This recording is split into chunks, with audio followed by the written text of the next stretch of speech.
जी मित्रों नमस्कार। आपके अपने यूट्यूब चैनल हिंदी साहित्य दर्पण पर सभी मित्रों का स्वागत है। जी हाँ मित्रों, आपका बहुत बहुत स्वागत है।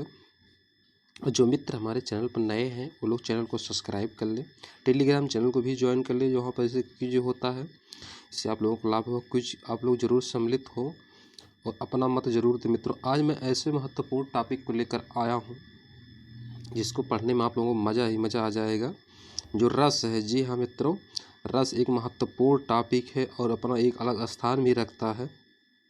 रस कितने प्रकार के होते हैं, कितने अंग होते हैं, कौन सा रस का कौन सा स्थायी भाव है, ये पूछ लेता आप लोगों को परीक्षा में। इन सब चीज़ों को मैं लेकर आया हूँ, जैसे विभाव के कितने अंग होते हैं, अनुभाव के कितने अंग होते हैं, आलंबन क्या है, उद्दीपन क्या है, रसों का परिचय। तो इन सब चीज़ों को मैं लेकर आया हूँ जिससे आप लोगों को बहुत लाभ होगा और परीक्षा की दृष्टि से बहुत ही महत्वपूर्ण है मित्रों। इसके बाद हम लोग रस को पढ़ने के बाद इसके बाद हम लोग क्वेश्चन को सॉल्व भी करेंगे। जी हाँ मित्रों, आप सही सुन रहे हैं, क्वेश्चन को भी सॉल्व करेंगे कि देखेंगे कौन सा क्वेश्चन किस परीक्षा में आया है रस से संबंधित। तो हम लोग देखेंगे इस और सभी मित्रों को मैं आशा उम्मीद भी करता हूँ कि आप लोग ज़रूर चैनल पर नए होंगे तो लाइक सब्सक्राइब शेयर ज़रूर करेंगे, हमारे टेलीग्राम चैनल को भी ज्वाइन करेंगे। तो मित्रों हम लोग समय को देखते हुए शुरू करते हैं कि जी हाँ मित्रों, आप रस, जी हाँ मित्रों, रस को हम लोग देखते हैं कि रस एक दृष्टि हम लोग देखते हैं कि रस के अंग, जी हाँ मित्रों, रस के कितने अंग होते हैं, तो 4 अंग होते हैं। आप सही सुन रहे हैं, रस के 4 अंग होते हैं मित्रों। अभी नीचे आप लोगों को मिलेगा जैसे अस्थाई भाव, विभाव, अनुभाव और संचारी भाव, ये रस के 4 अंग हैं। जी हाँ मित्रों, आप बिल्कुल सही सुन रहे हैं। तो आगे अगर हम लोग बढ़ें, देखते हैं कि अस्थाई भाव, जी हाँ मित्रों, अस्थाई भाव प्रधान भाव है। अस्थाई भाव की संख्या कितनी होती है, तो मित्रों 9 होती है। अस्थाई भाव की मान्यता है 11 है। जी हाँ मित्रों, रसों की अगर संख्या पूछे तो 11 है, भरत मुनि के अनुसार अगर पूछे तो 8 है। आगे इन सब चीज़ों को डाउट को हम लोग क्लियर भी करेंगे और देखें विभाव के भेद हैं। जी हाँ मित्रों, बिल्कुल सही आप सुन रहे हैं, विभाव के भेद हैं, 2 भेद हैं, आलंबन और उद्दीपन। जी हाँ मित्रों, आलंबन और उद्दीपन ये 2 भेद हैं। आगे हम लोग देखते हैं कि इसका जो सही उत्तर होगा,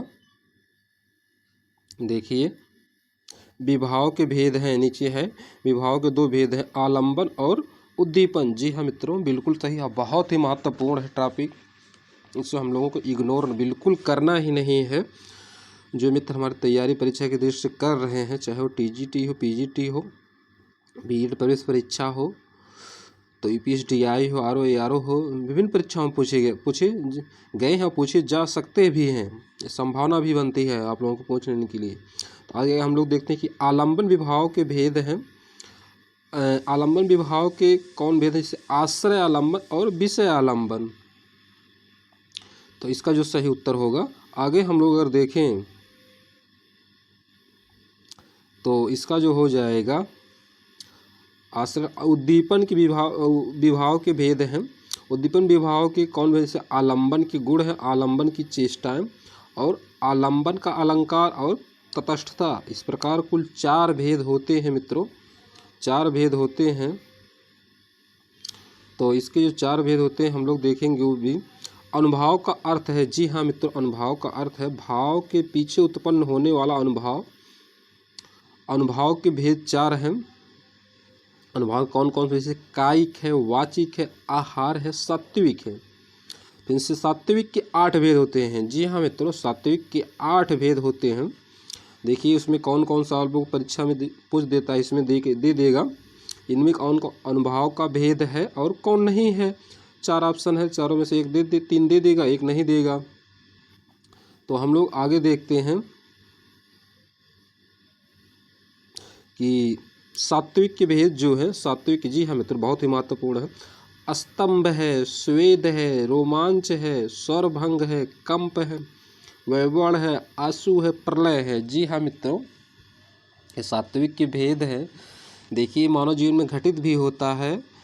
तो देखिए कभी आप लोग जब प्रेम मोहब्बत कोई घटना घट जाती है या और कोई घटना घट जाती है तो शरीर में हमारे ये सब चीज़ें ज़रूर होती हैं। कंप होता है, आंसू निकलता है, लोग रोते भी हैं।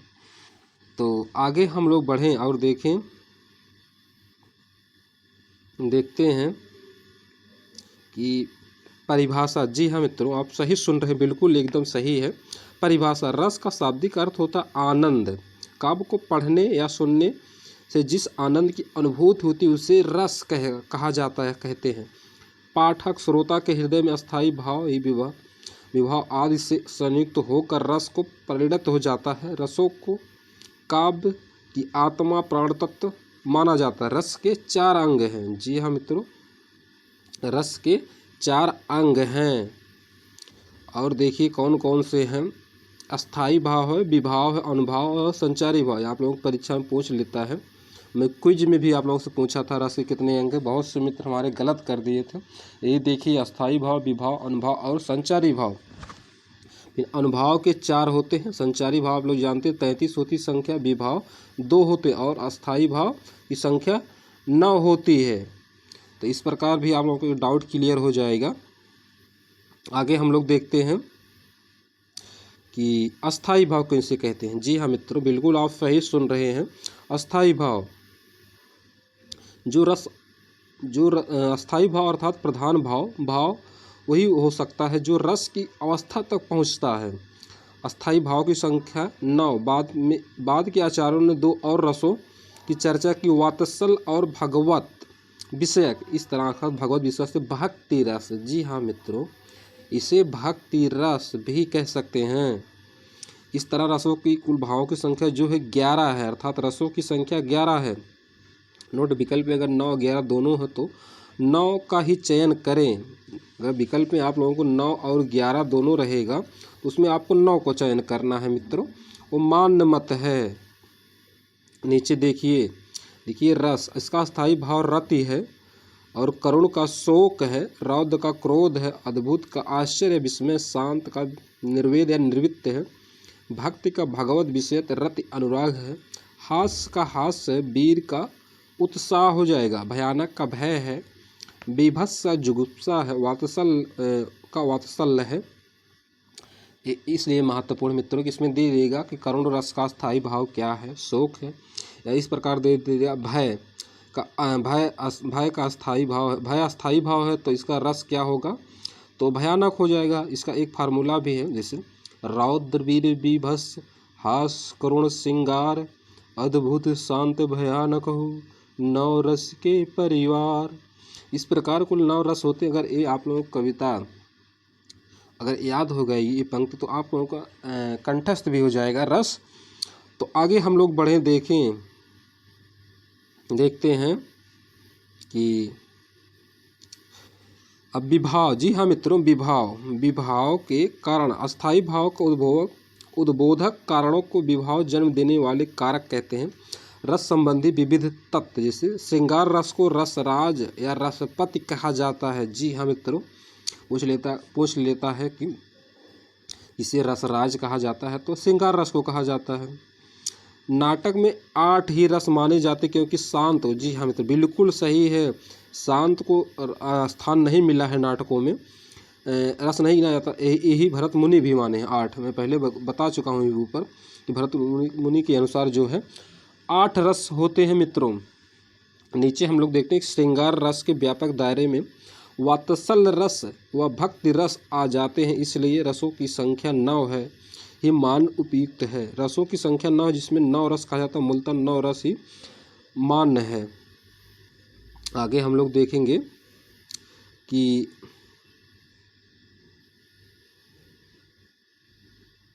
रसों की संख्या 9 है। अब देखिए इधर देखिए हम चार्ट। जी हाँ मित्र, इस चार्ट जो बहुत ही महत्वपूर्ण है आप लोगों के लिए। देखिए रस का स्थायी भाव श्रृंगार का रति है, हास का हास, करुण का शोक है, वीर का उत्साह है, रौद्र का क्रोध है, भयानक का भय है, बीभत्स जुगुप्सा घृणा, अद्भुत का विस्मय या शांत है, शांत रस का निर्वेद है, वात्सल्य का वात्सल्य, भक्ति का भगवत विषयक है, अब विभाव या भाव से उत्पन्न होने जैसे आलंबन विभाव, जिसके कारण द्वारा आलंबन विभाव जिसके कारण या द्वारा भाव उत्पन्न हो। ये आश्रयालंबन और जिसके जैसे विषय में, जैसे विषय मतलब ये होता है जिसके विषय में हमारे दिल में कुछ उत्पन्न होता है, वो हमारा विषय बन जाता है, आश्रय बन जाता है। उद्दीपन जैसे आग, हम किसी से जैसे देखिए आप लोग कि शादी विवाह में जो जयमाला होता है बगल में जो रहता है, सजावट रहती है, डेकोरेशन रहता है फूल, वो जो उद्दीप करता है, प्रकाश करता है, लोभान्वित करता है, शोभा बढ़ाता है, वही उद्दीपन हो जाता है। अब अनुभावों की संख्या जो है 4 है। जी हाँ मित्रों, बिल्कुल आप सही सुन रहे हैं, 4 है।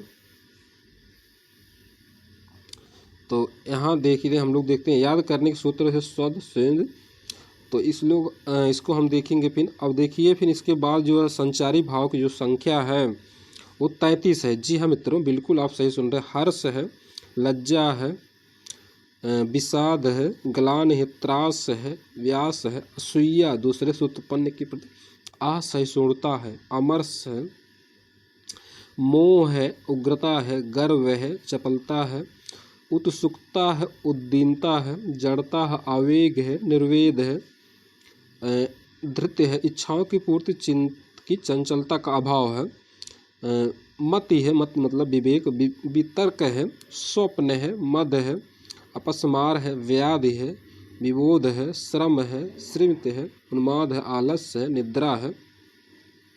देखिए निद्रा होगा आलस्य, निद्रा, अवस्था और मरण। इस प्रकार कुल संचारी भावों की संख्या 33। जी हाँ मित्रों, अगर आप लोग पूछ ले संचारी भावों की संख्या कितनी है तो 33 होगा। जी हाँ मित्रों, 33।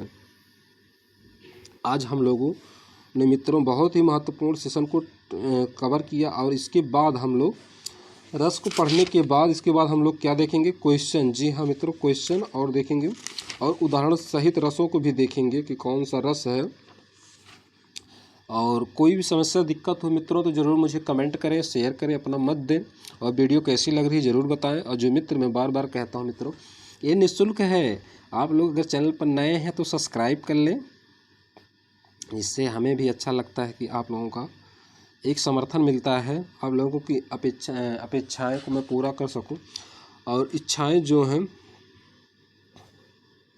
जिससे हमें भी अच्छा लगता है। तो मित्रों ज़रूर चैनल पर अगर नए हैं तो सब्सक्राइब करें, शेयर करें, कमेंट करें, और जो भी समस्या हो तो मुझे ज़रूर कमेंट लिखा करें कमेंट बॉक्स में, इससे मुझे अच्छा भी लगता है। और डिस्क्रिप्शन में, जी हाँ मित्रों, एक बहुत चीज़ महत्वपूर्ण जो डिस्क्रिप्शन है उसमें टेलीग्राम का लिंक दिया हुआ है। आप लोग निःशुल्क सेवा है ये लोग, तो इसको आप लोग ज्वाइन कर सकते हैं, जिससे आप लोगों को बहुत ही लाभ होगा मित्रों। तो हम लोग फिर अगली वीडियो में मिलेंगे मित्रों, नई ऊर्जा, नई एनर्जी बल के साथ। मैं आशा और उम्मीद भी करता हूँ कि आप लोग अपनी पढ़ाई को धार दे रहे होंगे, अच्छे से पढ़ाई कर रहे होंगे, कोई भी समस्या नहीं है। तो अगर है भी तो उसका सॉल्व भी है। आप लोग मेहनत करें, जीवन ही संघर्ष है, लाइफ ही स्ट्रगल। तो आप लोग संघर्ष करते रहें और आगे बढ़ें, यही ढेर सारी शुभकामनाएं हैं। जी हाँ मित्रों, आपका दिन शुभ हो, रात्र मंगलमय हो। जय हिंद, जय हिंदी।